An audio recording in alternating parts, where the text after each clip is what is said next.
Betul nggak, friend? Betul, Bro Mahmud. Gue di Bantar Kambing, orang-orang perkebunan karet di sono itu sering nolongin gue. Karena gue suka nolongin orang.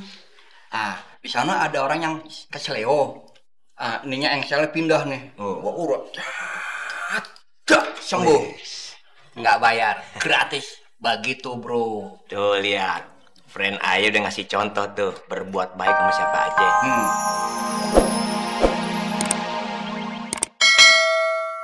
Silakan diterima. Iya. Terima kasih, Pak. Insya Allah saya akan memanfaatkan tanah ini, Pak, untuk kebaikan banyak orang.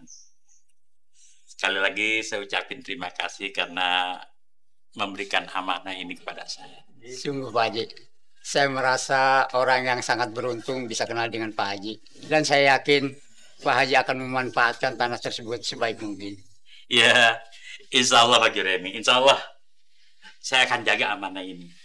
Karena tanah, bumi yang kita injak ini kan semua milik Allah, ya nggak? Kita tinggal pakai doang, kagak bayar. Cuman makainya ini kudu yang bener, yaitu kudu bermanfaat atau untuk mencari keredoan dari Allah. Itu aja, bener nggak? Oh ya, saya permisi pamit pulang aja Pak Haji, mau meneruskan perjalanan ke Lampung. Ya, mudah-mudahan Pak Juremi betah tinggal di Lampung nih. Insya Allah ya. Insya Allah Pak Haji, masa tinggal sama anak sendiri nggak betah ya? Ya tapi bener-bener nih betah nih. Insya Allah. Jan? Ya, ini saya terima ya. Iya. Terima kasih banyak Pak Haji ya. Assalamualaikum. Waalaikumsalam.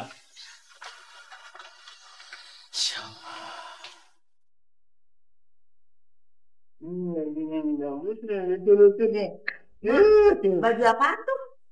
Sini, bukannya di sini nih, biar kita bisa lihat dengan jelas. Oh, kan ya, keren banget nih dia kalau pakai ini nih. Wah, ganteng. Ini baju buat siapa, Mak? Buat anak Ronanti. Iya, buat anak lu, cucu gue. Bagus ya?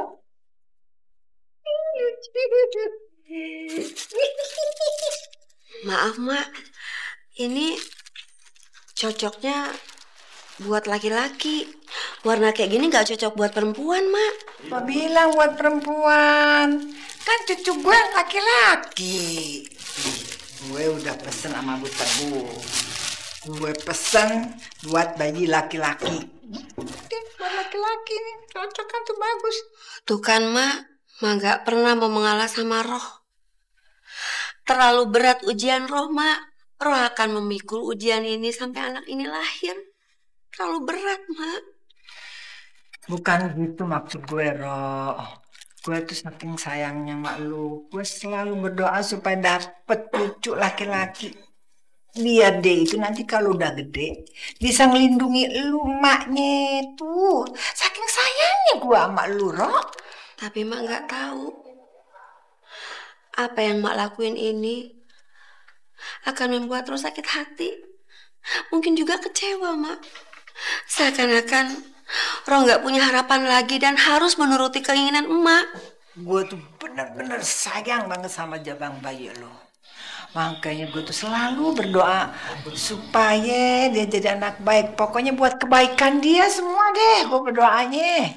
Tapi mungkin buat Mak baik, belum tentu baik buat Roh, Mak. Dan Mak selalu saja memaksakan kehendak Mak. Mak pengen anak laki-laki, sedangkan Roh sebenarnya Roh pengen anak perempuan. Pok, Roh, maaf nih ayah kebeneran denger empok sama Rodia bertengkar. Boleh nggak ayah ikut ngomong? Kan empok sama Rodia ini udah bertahun-tahun nungguin supaya dapat keturunan dari si Sulam. Empok dapat cucu, Rodia dapat anak. Nah, selama waktu nunggu itu, empok pernah kepikiran nggak kalau anaknya harus laki-laki atau perempuan? Lo juga, Roh. Pernah nggak lo pikir nanti kalau lo beranak, anak lo harus perempuan? Kagak pernah, Pan? Nah, sekarang, Roh, lo udah hamil. Udah tinggal nunggu brojolnya doang. Masa rasa bersyukur lo berdua ditunjukin dengan bertengkar, anaknya harus laki, anaknya harus perempuan. Harusnya Empok sama Rodia ini banyak-banyak doa supaya bayinya itu sempurna, kagak cacat, lahirnya selamat, semuanya lancar. Jangan malah bertengkar. Nah, besok atau lusa Ayah mau ajak Empok sama Rodia ke satu tempat. Insya Allah habis dari situ Empok sama Rodia nggak bertengkar lagi dah. Kemana, Lan? Iya, pokoknya ikut aja deh. Mau kagak?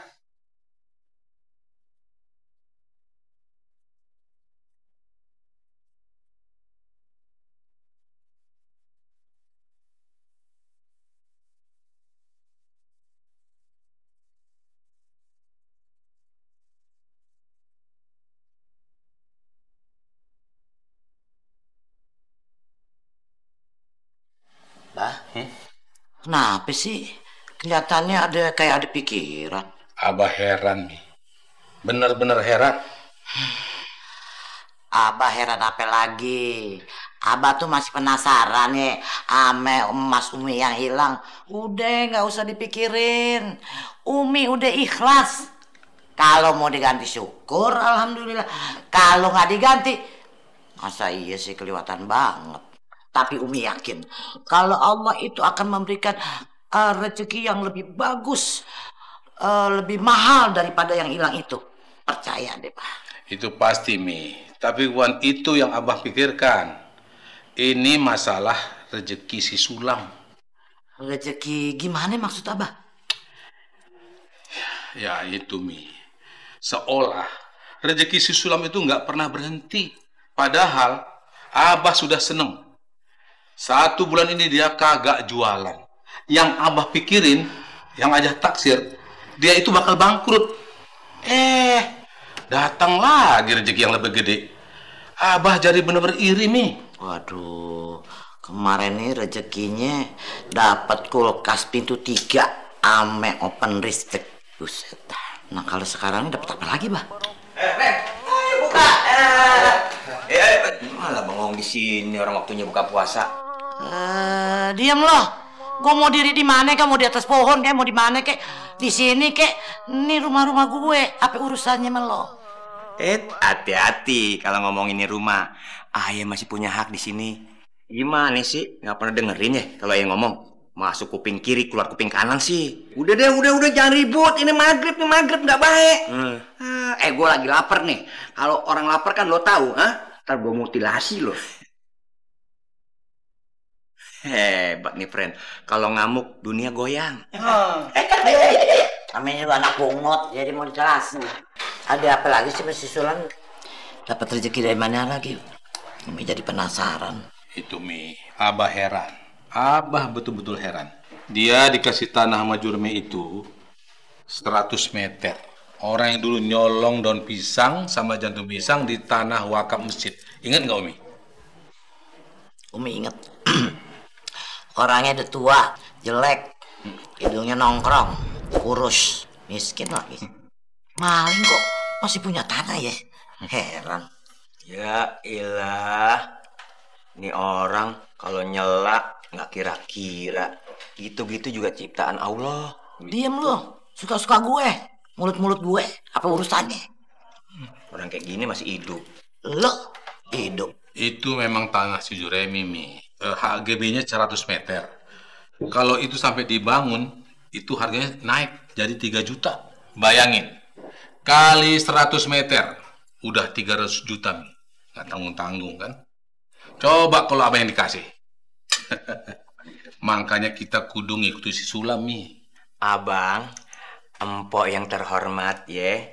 Ayah dengerin di pengajian nih, apa aja bisa ditiru, kecuali rezeki. Si Sulam dapat rezeki kayak gitu, mungkin dia sering nolong orang, kagak pernah iri dengki. Lu nyindir gua, Mut? Kalau abangku yang paling ganteng sekecamatan ini ngerasa, ya kagak apa-apa. Yang jelas tuh ya, Sulam itu sering berbuat baik sama semua orang. Betul nggak, friend? Betul, Bro Mahmud. Gue di Bantar Kambing, orang-orang perkebunan karet di sono itu sering nolongin gue. Karena gue suka nolongin orang. di sana ada orang yang kesleo. Ininya engselnya pindah nih. Gua urut. Sembuh. Nggak bayar, gratis. Begitu, bro. Tuh lihat, friend Ayu udah ngasih contoh tuh berbuat baik sama siapa aja.